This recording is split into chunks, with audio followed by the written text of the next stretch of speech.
Hello everyone, my name is Tyler and welcome to today's video. Today we're going to be talking about how you can begin freeing your mind and reclaiming your motivation with 4 actionable tips. So let's go ahead and get right into it. People are becoming dopamine fiends. Not to sound like a boomer or anything, but look around. Anytime we're out, people constantly, if they're not doing something, their heads are on their phones or they're hitting a vape or something like that, right? And if they're not doing that, they're tweaking. And this problem of overstimulation is much more than just a simple observation. There are numerous studies that highlight the fact that overstimulation is linked to both cognitive and attention deficits. This iPad generation is screwed. In one study, researchers created a mouse model to study the effects of overstimulation.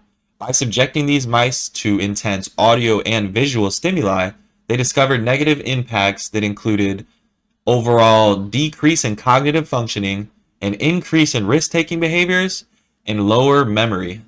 This research underscores the potential long-term consequences of overstimulation during critical developmental periods and offers a compelling case for the need to have self-discipline.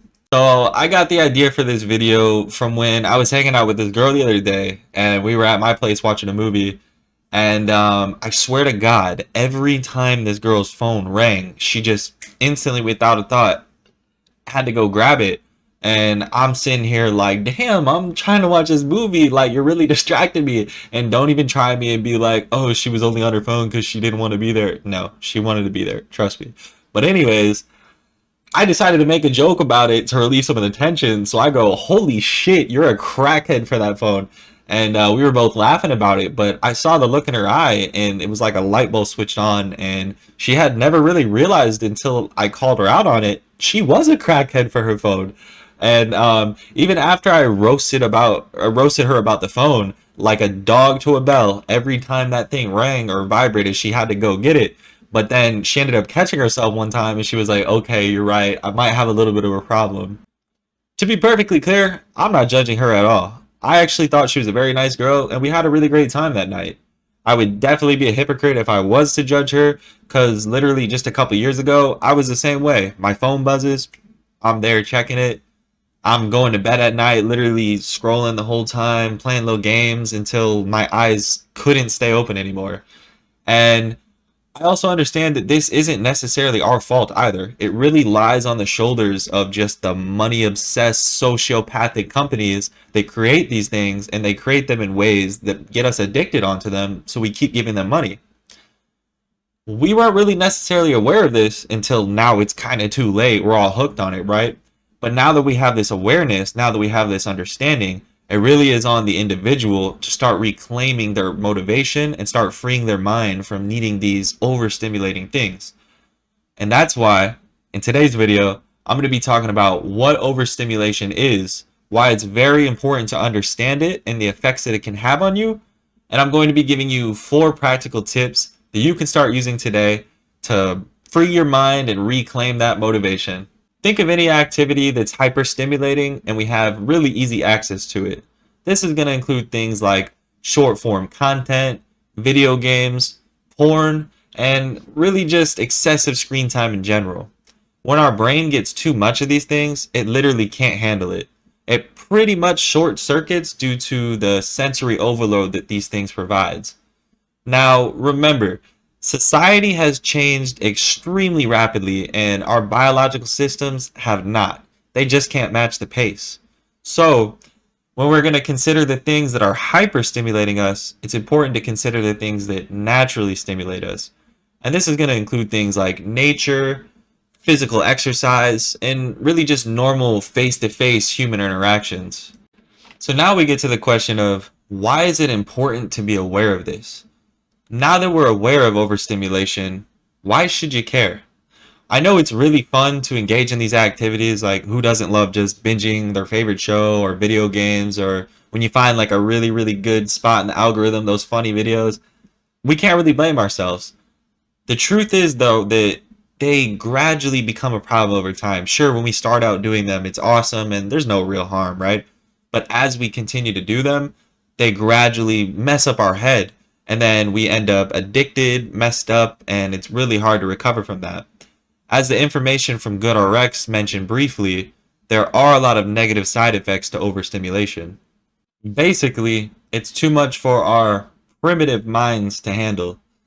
As we shift and integrate more and more with technology, it's almost like we're kind of merging. And what does the human body do with foreign objects? It rejects them. And the rejections are showing up in things like anxiety, fatigue, brain fog, and even depression. The most impactful effect of overstimulation is that it greatly diminishes our motivation. These overstimulating activities provide instant and really easy access to dopamine. Dopamine is a crucial neurotransmitter that significantly impacts our motivation and reward driven behavior. When we engage in pleasurable or rewarding activities like job hunting, finding a partner, eating, achieving a goal, our brain releases dopamine. And this burst of dopamine reinforces those actions, which motivates us to chase more of those things and more positive outcomes. In essence, dopamine fuels our pursuit of goals and activities that are essential for our well being and survival, which therefore keeps us engaged and driven. The important thing here is that this frequent exposure to digital stimuli like constant notifications and social media can wreak absolute havoc on our dopamine systems. This disruption can make naturally rewarding things like going out in public or finding a partner not really feel as motivating, and it can kind of just make us avoid doing those things because we know, hey, why do these hard things that give us dopamine when we could just do the easy things and get the same amount of dopamine? Once our brain kind of comes to this realization of, oh, I don't really have to try and I can get the dopamine, sweet. It's actually not sweet. Our motivation plummets. And like I was saying, we don't really have the drive to do the things that actually bring us fulfillment in life, like finding a partner, getting a good, meaningful job, doing meaningful work. Those things are hard and require lots of effort, and scrolling on a phone and other stupid things like that that aren't meaningful are much easier. So, in a sick way, it tricks your brain to think like, oh, hey, we're doing good. But then the more rational part of you knows, like, yo, this is not okay. And then you feel like crap. So now that we have the understanding of what overstimulation is and why it can be very detrimental to your life, let's get into how we can start working on it, because technology is not going anywhere unless there's like an EMP or a solar flare, which hopefully that doesn't happen. So really what that means is that it's going to come down to the individual responsibility, you, to do the right things. You got to get yourself back on track. You got to discipline yourself. Luckily though, I got 4 practical tips for you today that are going to make it not easy but obtainable. We're going to kick it off with mindfulness. So like the girl I mentioned earlier, maybe you aren't 100% aware of when you're just unconsciously going for your phone. It might just be like an automatic thing at this point. You really need to start paying attention to when and why you're using your phone or your technology. Are you uncomfortable being alone in public, so you scroll to avoid the awkwardness? Are you having uncomfortable thoughts that you want to avoid when you're alone, so you play a video game or go on your phone? If so, no judgment. I've been there. Those thoughts can be pretty uncomfortable sometimes. But I got a few techniques here for your mindfulness. And we're going to start off with meditation. It really just gives your brain a good break from being free of stimulation. If you just did 5 minutes a day, perfect, no problem with that. If you'd like to challenge yourself, you could go up by a minute every week. Just keep going up incrementally till you hit about 15-20 minutes. At that point, you're pretty good. You don't really need to do more than that. You can if you want to. The next thing is journaling. So I gave you the questions before, thinking about like when and why. You can write these things down so that way you're getting it out of your head. You're really writing it out for yourself. You're understanding, you're breaking these things down. And then in the moment, you'll start to realize them more and have more moments of mindfulness. And the last thing is going to be setting alarms. So just set an alarm for like every 3 to 4 hours. That way, because at first it's not a habit, right?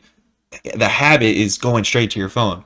But once you set this alarm for every 3 to 4 hours for like a month or two, you're going to start randomly just automatically being mindful without having to think about it. When you're being mindful at these moments, like when you set the alarm to be mindful, you're going to want to think of things like, how am I feeling right now? What am I thinking about? Try and process some things that aren't just like random bullshit. The second thing we want to do is find replacement activities.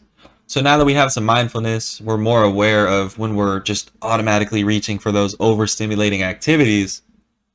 What do we do now to fill that void? Because we're not going to be doing them. You want to find replacement activities, and this is going to include things like drawing, exercise, reading, maybe educational content. Those types of things are great replacement behaviors because if you don't replace it, then it's like, okay, I know that I'm reaching for my phone, but like, what am I going to do anyways? I know these things might not be as fun as scrolling the brain rot TikTok videos, but trust me, give them some time. Once you kind of wean yourself off of the higher dopamine things, these things become more enjoyable and they are much better for you. And if you want better for yourself, you gotta kind of suffer a little bit. The third tip that I have for you is monitor your screen time.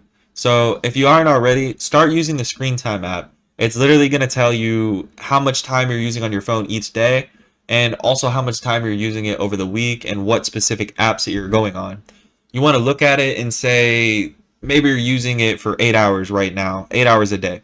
Set a realistic goal. You don't want to be like, okay, I'm using it for 8 hours a day. I'm only going to use it for 2 hours a day. That's not going to work. You want to start like incrementally decreasing it. So maybe try 30 minutes per week. So you go from 8 hours a day to 7.5 hours per day to 7 and so on and so forth. Get it to a reasonable time. I'd say probably like probably like 3 hours because you got to consider like if you're using Spotify or YouTube, like those things aren't as bad. Try and shoot for like 3 hours and you're doing pretty good. The fourth and final tip that I have for y'all today is do not disturb or silent mode. I don't know what Android is. I'm not broke. No, I'm kidding. But I know on iPhones it is called D&D. You literally scroll down and you just press the little, it's like a moon icon. You press that. Android, I don't know. But it's going to silence all your notifications and this is great. It's going to keep your focus, keep your attention, and you're not going to get distracted from stupid things like your friend sent you a meme or something. Give it a try. I put my phone on D&D almost 24/7. I think I'll take it off. Yeah, I usually work till around 5 and then I'll take it off till like 9 and then I put it on at night so I can get into like bedtime mode. Really, really good. Unless you're expecting like an important call or an important message, there's really no need for you to get constant notifications. Seriously, turn it on right now, you fiend. And there you have it. Now you know overstimulation, the silent killer of your mind and motivation. We know exactly what it is, why it's very important for you to get on top of that. You guys need to reclaim your attention. Don't let these damn companies control you.